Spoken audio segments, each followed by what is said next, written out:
नमस्कार। Ninth class history second chapter socialism in Europe and Russian revolution. इसमें आज हम एक बहुत ही महत्वपूर्ण व्यक्तित्व के बारे में जानने का प्रयास करेंगे जिन्होंने 19th सेंचुरी के मिड में पूरे के पूरे वर्ल्ड पर अपनी आइडियोलॉजी से, अपने विचारों से, अपने शब्दों से इस प्रकार से प्रभाव डाला कि उन्होंने एक नया दृष्टिकोण उत्पन्न किया जिसमें पॉलिटिकल सिस्टम को चेंज करने की बात कही, जिन्होंने सोशल सिस्टम को चेंज करने का प्रयास किया और इकोनॉमिक सिस्टम के लिए रेवोल्यूशनरी आइडिया लेकर के आया। जी हाँ, कार्ल हेनरिक मार्क्स यही वो व्यक्ति हैं जिन्होंने 19वीं शताब्दी के मध्य में विश्व को कैपिटलिज्म से मुक्त कराने के लिए एक आइडिया प्रस्तुत किया, जिसने न केवल यूरोप में बल्कि पूरे विश्व में एक संदेश दिया कि यह समय आ चुका है, अगर इकोनॉमिक सिस्टम को जिस प्रकार से कार्ल मार्क्स ने बताया व्यवस्थित किया जाए तो समाज का एक बहुत बड़ा तबका इकोनॉमिक रिसोर्सेज पर अपना नियंत्रण कर लेगा। जो भी प्रोडक्शन होगा, फैक्टर्स ऑफ प्रोडक्शन को इस्तेमाल करने के बाद उसको कुछ इस तरह से व्यवस्थित किया जाएगा कि जो प्रॉफिट है, लाभ है, वो सब में इक्वल हो। पॉवर्टी को ख़त्म करने का, पूरे समाज में जो गैप क्रिएट हो रखा था रिच और पुअर में, उसको ख़त्म करने के लिए कार्ल मार्क्स, हालांकि उनका पूरा नाम कार्ल हेनरिक मार्क्स था लेकिन कार्ल मार्क्स के नाम से इन्हें जाना जाता है। इनकी फिलॉसफी को, इनकी आइडियोलॉजी को मार्क्सिज्म के नाम से जाना जाता है, सोशलिज्म के नाम से जाना जाता है, कम्युनिज्म के नाम से जाना जाता है। हमने कम्युनलिज्म और कैपिटलिज्म के बारे में पहले विस्तार से बात की है, ये हमारा 7वां लेक्चर है। Karl Marx, he was a very wonderful personality. इतने इंटेलिजेंट आदमी थे, हालांकि एक सामान्य व्यक्ति भी आप कह सकते हैं आपकी और हमारी तरह, लेकिन उनकी नॉलेज ने, उनके ज्ञान ने पूरे विश्व को बहुत गहरे तक प्रभावित किया। देखिए, उस व्यक्ति को हम जानने का प्रयास करेंगे कि उनके पास कितनी नॉलेज थी। अगर हम उनके इंडिविजुअल व्यक्तिगत जीवन पर अगर हम थोड़ा सा प्रकाश डालें तो he was a German philosopher. उनका जो देश था वो जर्मन था, जर्मन से बिलोंग करते थे। He was a great philosopher and he has given the philosophy of communalism, socialism. Economist, economy एक ऐसी थ्योरी हमारे सामने रखी, पूरे विश्व के सामने रखी, जिसकी वजह से जो इंडस्ट्रियल लेबर थे, जो वर्कर्स थे, जो पीजेंट्स थे, उनको किस तरह से एक्सप्लॉयटेशन से और गरीबी से बाहर निकाला जाए। तो उनकी इकोनॉमिक थ्योरी की वजह से उन्हें इकोनॉमिस्ट भी कहा जाता, हिस्टोरियन। हिस्ट्री पर भी उनकी बहुत अच्छी खासी पकड़ थी और अपने कार्यों से वो खुद एक ऐसा इतिहास बना गए कि जब तक मानव इतिहास रहेगा उनका नाम जाना जाता रहेगा। सोशलिस्ट कि उन्होंने समाज के बारे में कहा कि समाज में जो दो ग्रुप बटे हुए हैं, अमीर और गरीब का, वो भेद नहीं होना चाहिए, क्लास लेस सोसाइटी होनी चाहिए। जर्नलिस्ट थे, पॉलिटिकल एंड सोशल सोसाइटी के बारे में वो थ्योरी देते रहते थे। न्यूज़पेपर्स में उनके जर्नल छपते रहते थे और उनके जो क्रांतिकारी विचार थे उन्होंने जो पब्लिश किए पॉलिटिक्स के बारे में, उन्होंने जो इकोनॉमी के बारे में अपनी थ्योरी दी कि कैपिटलिज्म को हटाया जाना चाहिए, जो इंडिविजुअल लोगों का इकोनॉमिक रिसोर्सेज पर जो पकड़ है, कंट्रोल है, उसको ख़त्म किया जाना चाहिए। पूरे देश के जो नागरिक हैं उन सब में प्रॉफिट को इक्वली डिस्ट्रीब्यूट किया जाना चाहिए। और ख़ास करके उन्होंने लेबर्स की अपलिफ्टमेंट की बात की, क्योंकि उनके अनुसार जो प्रोडक्शन होता है वो कलेक्टिव एफर्ट लेबर का होता है, लेकिन जो ऑनर हैं इंडस्ट्रीज़ के, सारा का सारा प्रॉफिट वो खुद ले जाते हैं, जिसकी वजह से गरीब और गरीब होते जा रहे हैं, अमीर और अमीर होते जा रहे हैं। जब उन्होंने अपने इन व्यूज़ को प्रकाशित किया, उनको देश निकाला दे दिया गया और उन्हें एग्जाइल के लिए लंदन भेजा गया, या उनको लंदन मजबूरी में अपने परिवार के साथ आना पड़ा। ये कुछ थोड़ा सा उनके बारे में जानकारी है। अब हम देखेंगे कि उन्होंने कौन कौन से इंपॉर्टेंट ऐसे काम किए थे।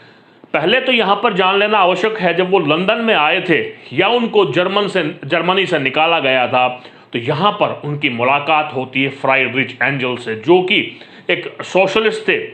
फिर इन दोनों ने मिलकर के सोशलिज्म को स्प्रेड करने के लिए बहुत ज़्यादा काम किए। जर्मनी में और यूरोप के अनेक हिस्सों में, इंग्लैंड में इन्होंने सोशलिस्ट को एंकरेज किया, लेबर्स को मोटिवेट किया कि अब समय आ चुका है जब आपको इन शोषण के पंजों से मुक्त होना पड़ेगा, आपको कैपिटलिज्म के खिलाफ खड़ा होना पड़ेगा। तो जो इन दोनों ने मिलकर के कुछ पैम्पलेट्स भी निकाले थे, एक था 1848 में द कम्युनिस्ट मैनिफेस्टो, जिसमें इन्होंने लगातार हो जा रहे शोषण के बारे में लिखा और लिखा कि जो वर्कर्स हैं उनका भी प्रॉफिट में शेयर होना चाहिए। इनके अलावा 3 वॉल्यूम्स, एक दास कैपिटल के नाम से बुक लिखी, उनके 3 वॉल्यूम्स कार्ल मार्क्स ने निकाले और इनकी मृत्यु के पश्चात एक और वॉल्यूम निकला, 4th वॉल्यूम, जिसका श्रेय जाता है फ्राइडरिच एंजल्स को। तो फ्राइडरिच एंजल्स और कार्ल मार्क्स दोनों ने मिलकर के सोशलिज्म को स्प्रेड करने के लिए, कम्युनिज्म की आइडियोलॉजी को स्प्रेड करने के लिए बहुत सारा काम किया। और आज जिस थ्योरी को हम सोशलिज्म के नाम से जानते हैं, अगर हम कहें ये इन्हीं के कार्यों की देन है तो वो अतिशयोक्ति नहीं होगा। देखिए, कार्ल मार्क्स के थोड़ा सा और व्यूज के बारे में हम प्रकाश डालते हैं। उनका क्या कहना था? उनका कहना था कि जो इंडिविजुअल लोग हैं, जो समाज के कुछ चंद लोग हैं, वो इन्वेस्ट करते हैं क्योंकि उनके पास पैसा है, वो इंडस्ट्री को डेवलप करते हैं, इंफ्रास्ट्रक्चर बनाते हैं, मशीनों को लगाते हैं, लिख रखा है फॉर इंफ्रास्ट्रक्चर मशीन्स लैंड, जितने भी रिक्वायर्ड टूल हैं प्रोडक्शन के लिए, उसको कुछ इंडिविजुअल अपने पैसे की ताकत से अरेंज करते हैं।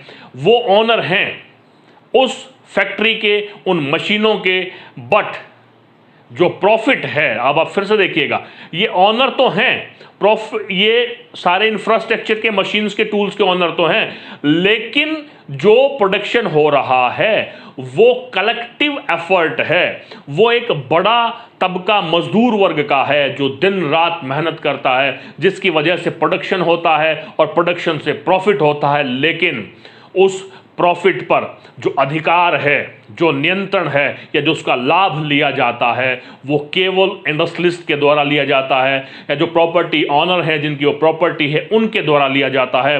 वर्कर्स का उसमें कोई भी शेयर नहीं है।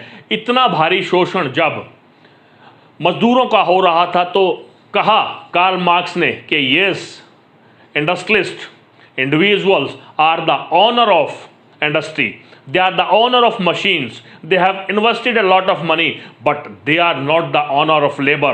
They are getting profit because the workers are doing work day and night. They are leading luxurious life because workers are doing honest work. They are giving their 100%. That's why they are able to lead a healthy life. So पूरे के पूरे profit का control industrialist का ना होकर के labours में divide होना चाहिए। ये रेवोल्यूशनरी आइडियाज कार्ल मार्क्स ने दिए थे।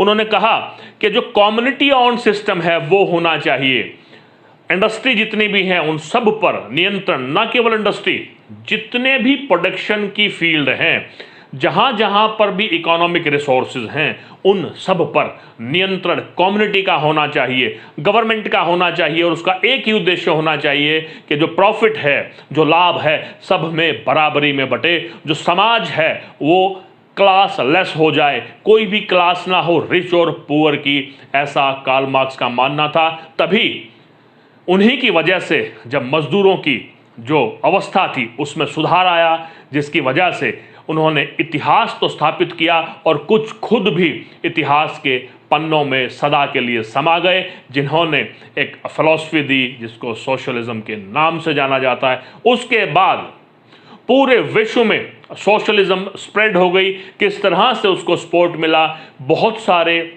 देशों में सोशलिस्ट पार्टी का गठन हुआ देखेंगे। सबसे पहले हम बात करेंगे इंटरनेशनल, एक ऑर्गेनाइजेशन सेटअप किया गया जिसका नाम था सेकंड इंटरनेशनल।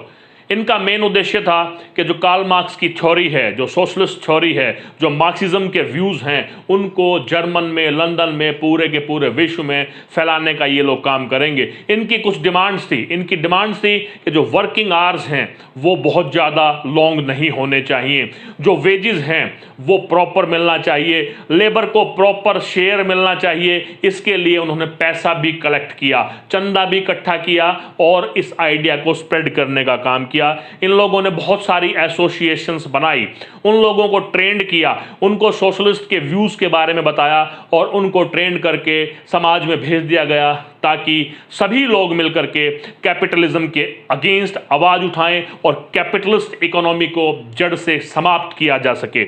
इन्होंने ये भी डिमांड किया, क्योंकि उस समय जो राइट टू वोट था वो केवल उन लोगों को था जिनके पास प्रॉपर्टी थी, वोमेन को राइट ऑफ वोट नहीं था। इनका मानना था कि सभी को वोट डालने का अधिकार होना चाहिए। तो इन व्यूज को फैलाने का काम सेकंड इंटरनेशनल जो ऑर्गेनाइजेशन एस्टेब्लिश की गई थी उन्होंने किया। इसके अलावा फ्रांस में सोशलिस्ट पार्टी का गठन हुआ। देखिए कहां कहां पर कौन सी पार्टी का गठन हुआ। फ्रांस में सोशलिस्ट पार्टी बनाई गई जो सोशलिज्म के व्यूज को अपनाते थे और उसको स्प्रेड करने का प्रयास करते थे।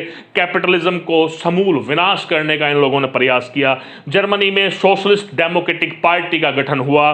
ब्रिटेन में लेबर पार्टी, जिसको आज हम जानते हैं, बहुत अच्छे से जानते हैं, उस लेबर पार्टी का गठन हुआ। लेकिन 1914 तक ये सभी मिलकर के भी बहुत बड़ा परिवर्तन लेकर के नहीं आ पाए। लेकिन जो रिमार्केबल इनका काम था, उन्होंने समाज के लोगों को, खास करके जो निचला तबका था, लेबर क्लास थे, किसान थे, उन लोगों को जागरूक किया और उनको एक नया दृष्टिकोण दिया कि एक नए तरीके से राजनीतिक व्यवस्था होनी चाहिए, एक नए तरीके से आर्थिक संसाधनों पर नियंत्रण होना चाहिए। और इस तरह से न केवल यूरोप में बल्कि पूरे विश्व में सोशलिज्म को फैलाया गया एक बहुत बड़ी फिलॉसफी के रूप में। तो ये इसके बाद हम अगला पॉइंट करेंगे। तब तक के लिए नमस्कार, जय हिंद, जय भारत।